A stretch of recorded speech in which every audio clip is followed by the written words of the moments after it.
Om Shanti. Today I was thinking about one brother who came some days before Deepavali last year,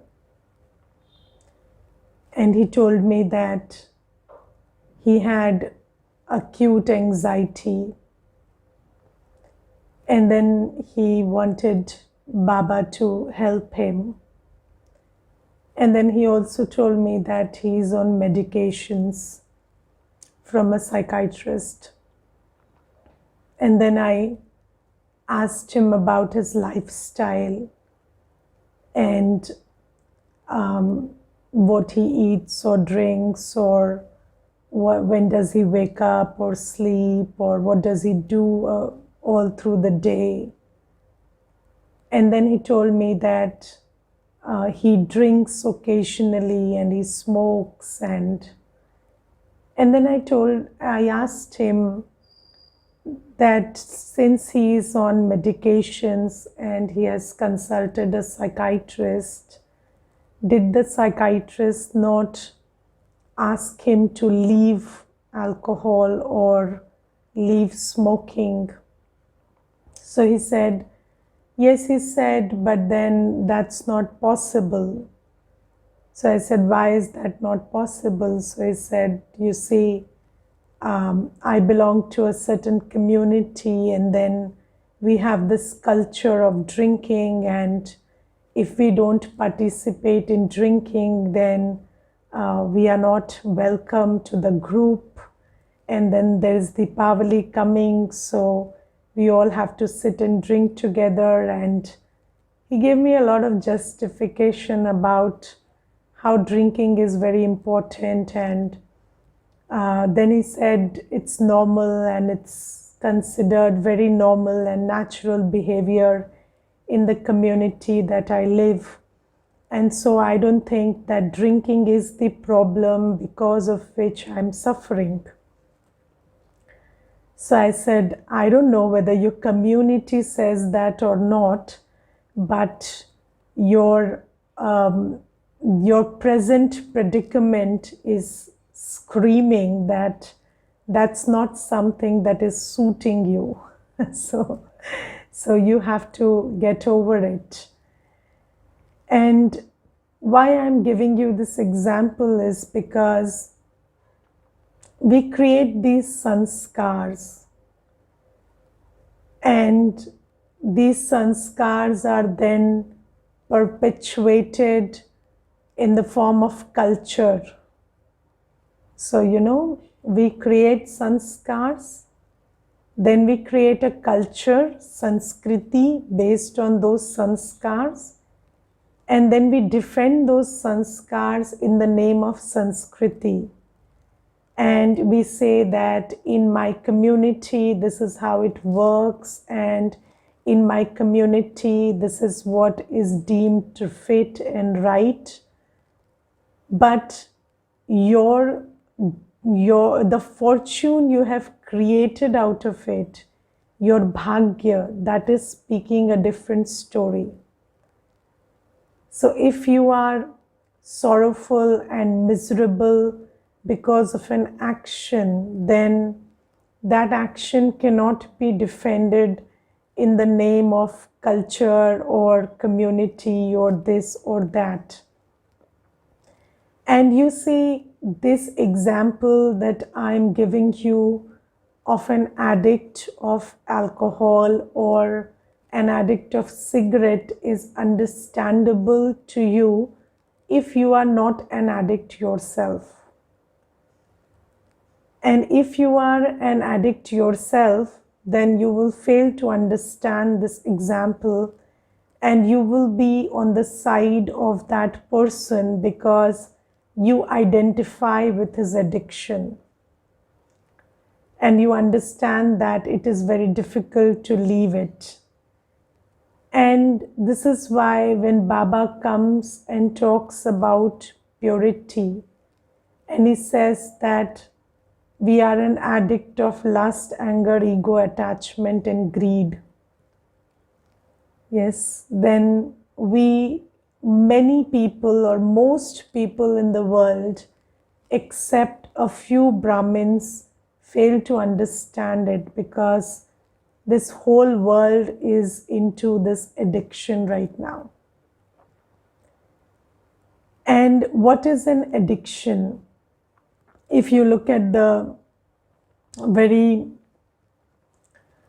dictionary definition, or what the medical fraternity says, an addiction is when you continue to engage in a behavior or a course of action despite negative consequences.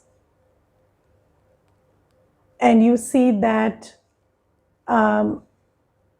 earlier we were not aware that there are spiritual consequences. So we were only aware of physical consequences. And so we were only aware of anger or, lust as an addiction when it started having physical repercussions on somebody. So, these days you have those cases also where addiction to lust and anger is having very physical repercussions, and in the form of blood pressure or hypertension or these things, or even ego or fear, the kind of physical repercussions it has. Medical fraternity is recognizing that.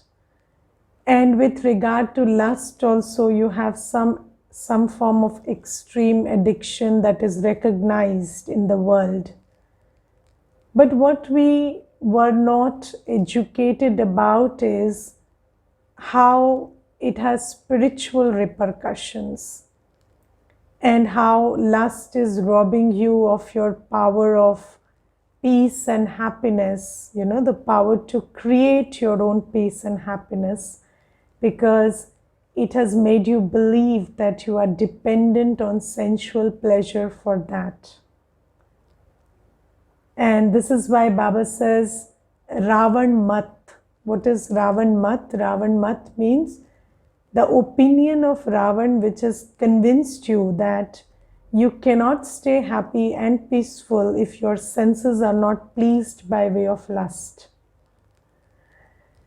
But if you look at the Brahmin family, with this practice of purity and celibacy, we are the happiest people on earth, and there is no requirement of lust for happiness or peace or bliss or I don't know, anything. So relationships, great relationships without lust, great inner state without lust. So this is how Ravan has convinced us that lust, ego, anger, attachment, and greed are necessary.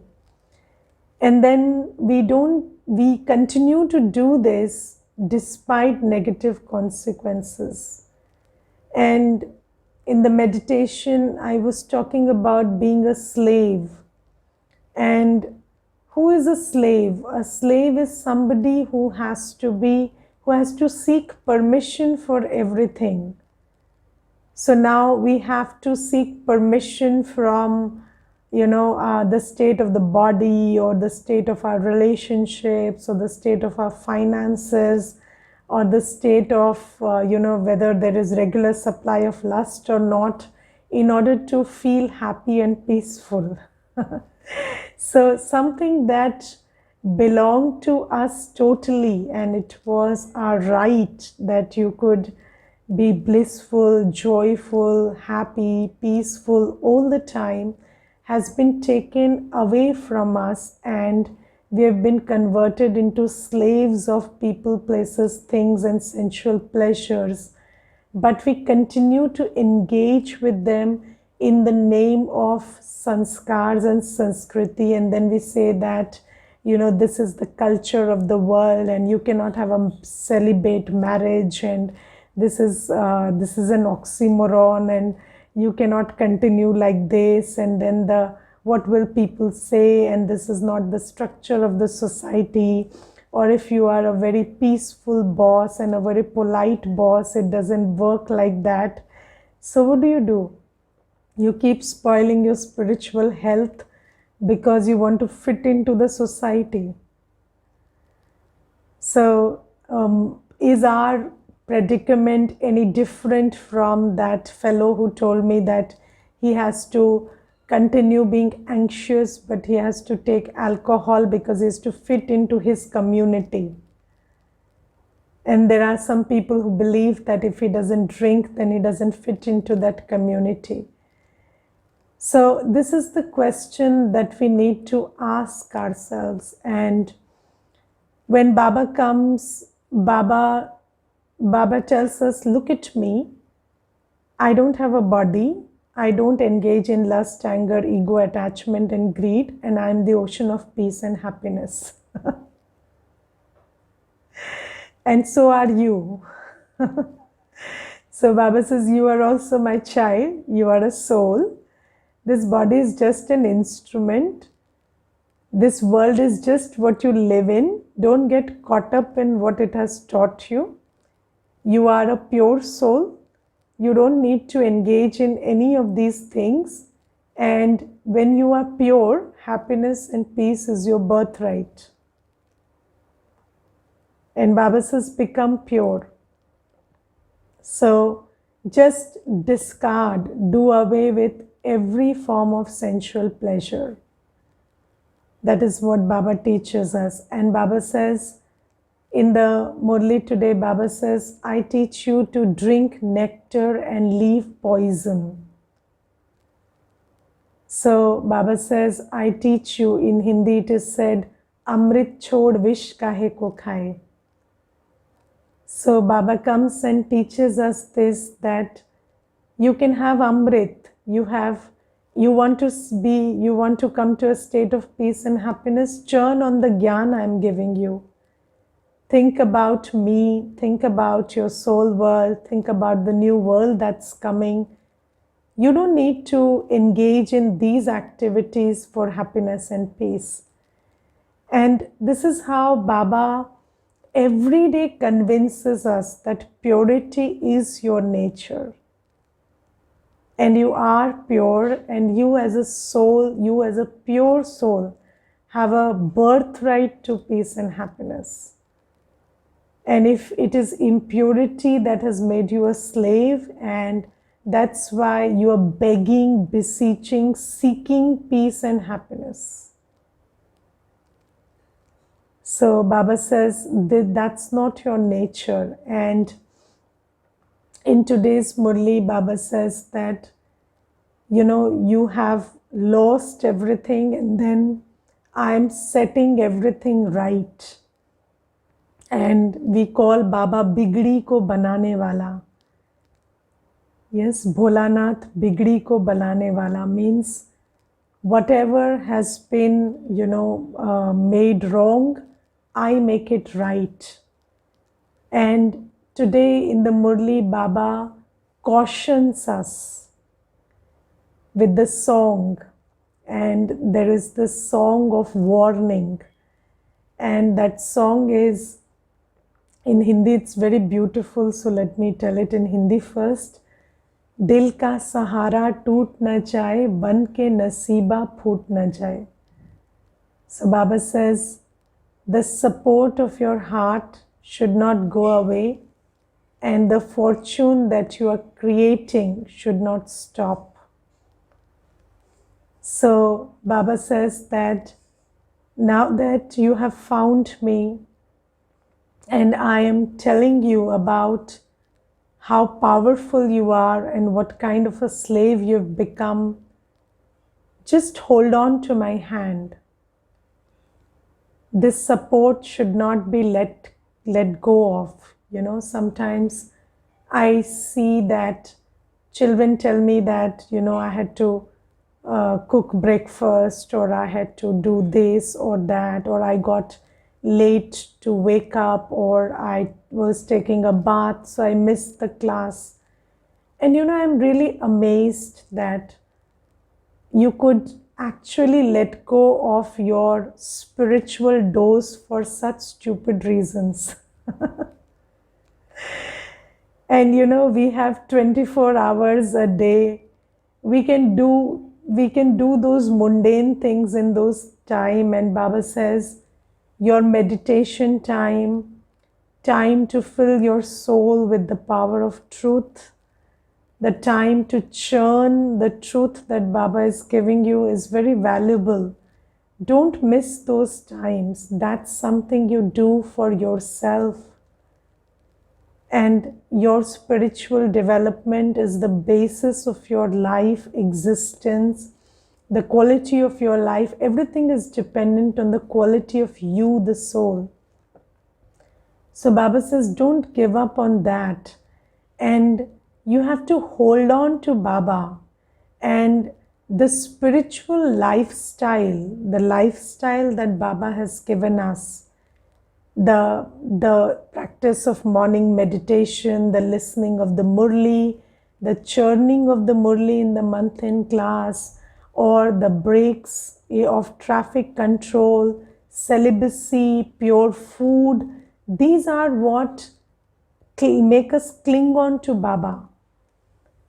Yes, because you must have heard this very beautiful saying, God is what God says. So, if you want to be with Baba, you have to do as he says. That's the way to be with Baba. Because Baba doesn't have a physical form, so he guides us towards a lifestyle which makes us close to him. And then Baba says, you have to ensure that the support of your heart is not taken away by clinging on to that lifestyle and clinging on to these practices which are making you pure and connecting you more and more to the ocean of purity. So this is the caution song that Baba is giving us today. And then Baba is talking about very interesting things today. So Baba is today also talking about the bhakti, and there have been some occasions in the past 2 months where we have organized online bhakti. Yes, and online bhakti means, so what is a bhakti? Bhakti is a practice where many children, Baba's children, they sit together and they sit with one swaman. So some kind of a swaman is given, or they sit in Baba's remembrance. And that is supposed to create a collective consciousness and a force which helps each one, remember Baba better, or creates that spiritual atmosphere where we have good concentration and remembrance. So that's collective yoga, bhakti. Now, in nature, there is a very good example of this. And when there are these big birds that fly in the sky, then, they always fly in groups. And why do they fly in groups? Because when they move their feathers together, so their wings, when they move together, then the whole current of air that they are establishing with the movement of their wings helps others also to float very easily. So each one is taking advantage of the momentum of air movement that the others are creating. And then they collectively fly faster. Okay, so this is why birds fly in groups. And then Baba says, I ask you to meditate together so that you create this momentum where each of your remembrance is more intense because you are feeding on each other's remembrance and also through your remembrance helping others remember Baba better. So this is why Yog Bhakti is a practice that we do together. Now, today Baba is talking about what are the rules of a Yog Bhakti. So, you see, whenever you play a game, you should know the rules.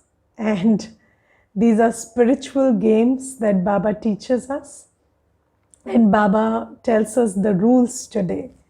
So what are the rules of a Yog Bhakti? Baba says, those who sit in this spiritual furnace, Bhakti, that is, those who are on the pilgrimage of remembrance, should never allow their thoughts to wander here and there. So if you are sitting in a Yog Bhakti, then the whole purpose is forfeited if your mind and intellect or thoughts is wandering here and there. So Baba says you have to take care. If you have committed to a bhakti, when you sit in a bhakti, see, nobody can see where your thoughts are going, right? But it is your spiritual duty to take care that your thoughts are not wandering here and there. Otherwise, what will happen? Baba says, let only the one Father be remembered. If your thoughts wander here and there, you continue to yawn and doze off and the atmosphere is spoiled. So I just said that nobody will find out whether your thoughts are wandering here and there or not. But the thing is, what you do on the inside will definitely have repercussions on the outside. So if your thoughts are wandering here and there, then you will yawn and you will doze off. And then Baba says, it will spoil the atmosphere. And then Baba gives us a warning, then you cause yourself a loss, because this is bad karma. If you are sitting in a powerful atmosphere and you are spoiling that atmosphere because you are not paying attention to your stage, then you are causing other people around you a loss. And Baba says that is your loss because that goes into your karmic account. So you came to earn a spiritual income and you're losing on your spiritual income because you're not paying attention to your stage in a bhakti. And I will tell you one example of what Baba is saying. And once, in a big center, there was this sister who came to Didi and she said that, Didi, when I sit in meditation at home, I meditate really well. But for the last 4 days, when I'm sitting in a group, I'm not able to meditate. And every time I try to remember Baba, I'm feeling like sleeping or, dozing off, or there is some or the other hindrance, and I don't understand why that is so. And it's been happening for 4 days together. But I'm a good meditator, so I don't understand. So then Didi said, okay, so tomorrow what you do is, you sit at exactly the same place you've been sitting for 4 days, and I will observe what's wrong. And then she sat in that place, and what Didi observed is, in and around that sister, there were few souls who were not meditating at all. And they were yawning and dozing off. And you see, because of that, there was an atmosphere in which she was not able to meditate. And then Didi asked her to change the place and sit in a different place amongst a different group of souls who were good meditators. And then she said, yes, Didi, that problem is corrected. So this is why when you collectively sit in a class, when you collectively meditate, you must remember that whatever I am doing is having an impact on others. Yes, and that is karma. Here Baba is talking about a spiritual impact, but even what you do on the physical side is having a lot of impact. Now you see, let me give you very simple examples. Every month there is a new batch of souls who are added to the old class. And do you know they learn from you? They don't just have one teacher. All of you are teachers for them because they look at others. How are they sitting? Whether they are switching on their video or not. If 30 people are not switching on their video, the 31st will not. They are not learning from me. I am always switching on my video. They are learning from you. And that is karma. If during the song of the meditation, you are not sitting alert, your buddhi is wandering here and there, and the posture of your body is not straight, then those souls are learning from you. And that is karma. If you do not respond to Om Shanti, then they are watching you. And they are also learning that not responding is okay. Yes. If you are not sitting properly in the class, the way you are dressed, the way you are sitting, it's sending out a message. And then what Baba is pointing out, since we are all sitting together, even if we are sitting at a distance, we are connected with one thought at this time.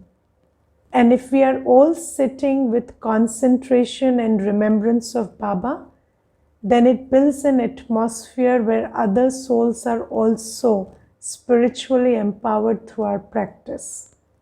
And if not, we are causing obstruction in their practice. And do you understand that when you're doing a practice together, it doesn't matter whether you're sitting in one country or the other, you're connected spiritually. And in this online class also, there is the significance of the bhakti. And I will tell you, there is a phenomena in the world which tells us how spiritually connected we are. And do you know, when there is a research done on any subject, then it is common practice and it is also advisable that you go and get your research patented as soon as possible. Yes, so whenever you have embarked on a new idea, you get it patented very soon, fast. Why? Because it has been observed that, people don't get an idea for several years. And then there is one idea that comes to someone's mind. And then a similar idea appears in many people's mind across the world instantly, because we are all connected by this thought web. We are all spiritually connected. So if you are a researcher vibrating at a certain frequency, you are connected with other researchers vibrating at that frequency. And there is an exchange, that which you can't see, but it's very subtle. And that exchange is going on.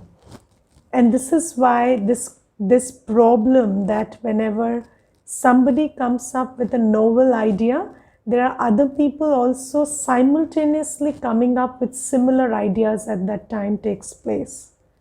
So Baba says, when you are remembering Baba, when you are tuning yourself to the spiritual dimension, you're automatically connected with those in similar practice. And then whatever you are doing is having an impact on those people. And it is creating a collective consciousness. So always be very aware of the karma, whether it is gross or physical. The karma that you're creating is creating your karmic, story of pap or punya. Whether you are profiting or you are at loss because of your karma has to be calculated continuously. And Baba says, don't take this lightly. Be very, very careful about this kind of karma. And this is what Baba is talking about, the bhakti today. And then Baba says something very interesting today. Baba says, in the intellects of educated people, it is noted where London is and where America is. It is by studying that the locks on your intellects open and you receive light. This is called the third eye of knowledge. So just think about this line. And do you understand? I read 2-3 lines and the whole Murli is full of jewels. And sometimes I feel really sorry that, we can't discuss everything in detail. And Baba says that it is in the intellects of educated people where London is and where America is. So you see, when you study geography in school, you see a map. And then by seeing those maps, it gets fitted in your intellect where which country is. Yes? And then you study the map in 2 ways. You study it on a plain paper and then you study it in the form of a globe. And then you put the two together and then you also know that what looked far apart on the plain paper is actually very adjacent on the globe. And you see, our intellect is such a wonderful thing that you are able to imbibe everything in your intellect and you can create a picture and understanding, implications, everything out of it. And then Baba comes and Baba gives us these pictures about where you were in the golden age and how you looked in the golden age and what was your face like in the golden age and then how you came down. And now, how are you and who are you originally and where is your home of souls and other stuff. And then Baba says, these are your spiritual maps. And when you study these spiritual maps, you are able to position yourself in relation with this journey in time. And you are able to place yourself. Where was I 5,000 years ago? How did I look like? What did I talk like? What was my consciousness like? And where was I before that in the soul world? And how was I? I was just like a star sitting there. And then Baba says, when these spiritual maps fit into your intellect, they give you an understanding which is very rare and very, very unlikely in the world. And then they give you a thought process because, whenever you understand something, there are deductions which you make out of it and then it is reflected in your behavior. So Baba says, these are the spiritual maps that I create for you and I teach you, and then they go into your intellect and they give you a third eye. They give you the eye of understanding, where you see things differently, understand things differently based on this new information that has become a part of your buddhi. Yes, so this is why Baba comes and gives us these pictures. And when we come to take the course, we are shown many pictures and explained, those things are explained to us. And just like if a person is making a physical journey, he needs a physical map. We souls who are making a spiritual journey need spiritual maps.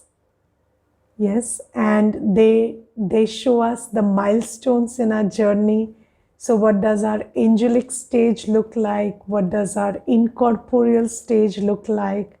What it means and what it implies to be a deity. And then when we start understanding those things and looking at ourselves in that light, we start making this spiritual journey. So this is something very interesting that Baba is talking about today. And then Baba is also talking about how important it is to remember Baba in the final moments. And Baba says today that people study many scriptures, but ultimately there is just one phrase left. So every scripture is ultimately pointing to this one thing, and that is chant the name of Ram. They don't say to that person, read the scriptures or the Vedas. At the end, they just say, remember Ram. And by Ram, they mean God. So Baba says, remember God is the ultimate message of every scripture. Whatever you think about over a long period of time is what you will remember at the end. Now that everyone is to be destroyed, you know who everyone would remember. Some remember Krishna and others remember their Guru. Some would remember their bodily relations. When you remember a body, everything is finished. Baba says, the whole aim is to remember the bodiless at the end, so that you can fly to that world where there is no body. And if, because you don't understand the real meaning of the scriptures, you are actually going on remembering a bodily figure, be it be Krishna, be it your Guru, be it your bodily relation. Baba says, if you remember a body at the end, then all your practice doesn't mean anything. And Baba says, here only one thing is explained to you, and that is, consider yourselves to be souls and continue to remember the Father. Keep a chart of how much you remember the Father. Because ultimately, when you remember the Father by considering yourself a soul, you will become pure now, and also because you will have that practice, in the final moments, you will be able to consider yourself a soul and remember the Father who doesn't have a body, and that will enable you to move to the soul world, the bodiless world.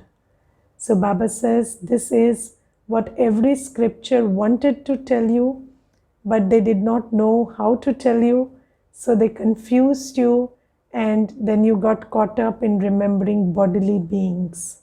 Okay? Om Shanti.